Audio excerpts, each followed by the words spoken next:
Hello बच्चों, let's see the question. The question is following statements are true only under some specific conditions.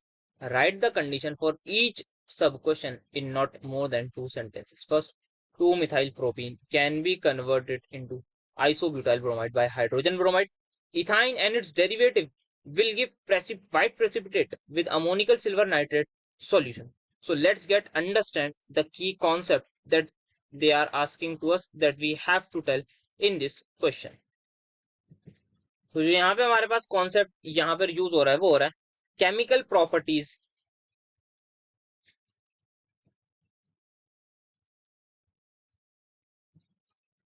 Of alkene and alkyne. तो यहाँ पे एक alkene है ऊपर वाले केस में, नीचे है एल्काइन, तो दोनों की हमें बातचीत करनी है इस पर्टिकुलर क्वेश्चन में.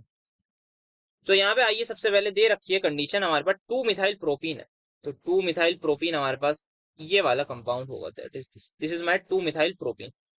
अब नाउ इसको मुझे कन्वर्ट करना है, रिएक्शन हो रही है इसकी HBr से, और it will get converted into isobutyl bromide. तो आइसोब्यूटाइल ब्रोमाइड सबसे पहले होता क्या है? सो आइसोब्यूटाइल ब्रोमाइड इज दिस. इस वाले कारण पर लग जाए Br. तो यहाँ पे दे आर आस्किंग कि ये कब पॉसिबल है, ऐसा कब हो सकता है? अगर मैं जनरली रिएक्शन कराऊं HBr से तो क्या होगा? यहाँ पर हमारे पास H पॉजिटिव Br नेगेटिव. सबसे पहले H प्लस अटैक करेगा. कहां पर अटैक करेगा? जहां पर जो है हमारे पास एक स्टेबल कार्बोकेटायन मिलता है, बिकॉज यहाँ मार्कोनिकोव रूल आपका लगता है. तो यहाँ पे जो पॉसिबिलिटी है वो ये होती है, यहाँ पर H प्लस आ जाएगा और ये बन जाएगा पॉजिटिव, और फाइनली Br नेगेटिव अटैक करेगा मेरा, ये बना देगा this.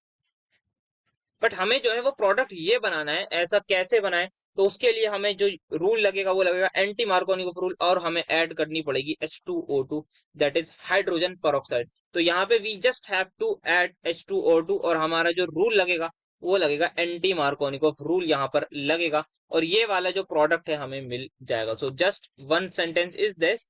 The condition is when we are using H2O2, when we will add hydrogen peroxide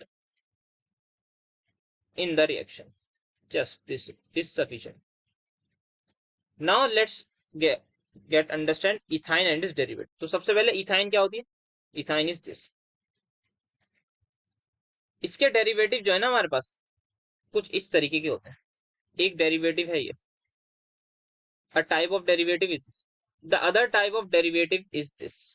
एक side R C double bond और ये हो गया C. तो यहाँ पे अब देखते हैं क्या हो रहा है रिएक्शन में. तो यहाँ पे जो रिएक्शन होती है हमारे पास अमोनिकल सिल्वर नाइट्रेट, जिसको हम टॉलेंस रिएजेंट भी कहते हैं, जिसका स्ट्रक्चरल फॉर्मूला कुछ इस तरीके का होता है AgNH3 होल ट्वाइस. यहाँ पे लगा देते हैं और ये आ जाएगा OH नेगेटिव, यहाँ पर आएगा पॉजिटिव. जो रिएक्शन होती है उस रिएक्शन में कुछ ऐसा होता है, यहाँ पे H प्लस जो है ये जो टर्मिनल अल्काइन है, this is my terminal alkyne. मतलब टर्मिनल अल्काइन वो अल्काइन होती है जिनके लास्ट में एक हमारे पास C ट्रिपल बॉन्ड C हो, और वो हमारी होती है acidic in nature. Due to this हमारे पास जो रिएक्शन है उस रिएक्शन में क्या होगा? यहाँ पर जो है दोनों के दोनों हमारे H प्लस चले जाएंगे, और यहाँ पर Ag ग्रुप जुड़ जाएगा, दैट इज सिल्वर जुड़ जाएगा. प्लस फाइनली बाय प्रोडक्ट भी लिखना चाहें तो लिख सकते हैं एक बैलेंस केमिकल रिएक्शन के साथ प्लस 4NH3. यहाँ पर 2 लगा देंगे, रिएक्शन हमारी बैलेंस हो गई. तो ये जो हमें प्रोडक्ट मिला है, this is my white PPT. ये होता है व्हाइट पीपीटी जो हम बातचीत कर रहे थे. अब कंडीशन क्या है इस व्हाइट पीपीटी बनने की? कि हमारी जो एल्काइन है वो टर्मिनल एल्काइन होना चाहिए, मतलब लास्ट में एकदम last of the alkyne, that is this is the last, this is my last. यहाँ पर इन दोनों तरफ एक ऐसी तरफ C ट्रिपल बॉन्ड C होना चाहिए, ये हमारी कंडीशन है. अब यहाँ पर मैंने 2 अल्काइन बना रखी हैं, एक आप देख लीजिए 2 डेरिवेटिव बना रखे हैं. ये जो डेरिवेटिव है यह मेरी नॉन टर्मिनल एल्काइन कहलाती है.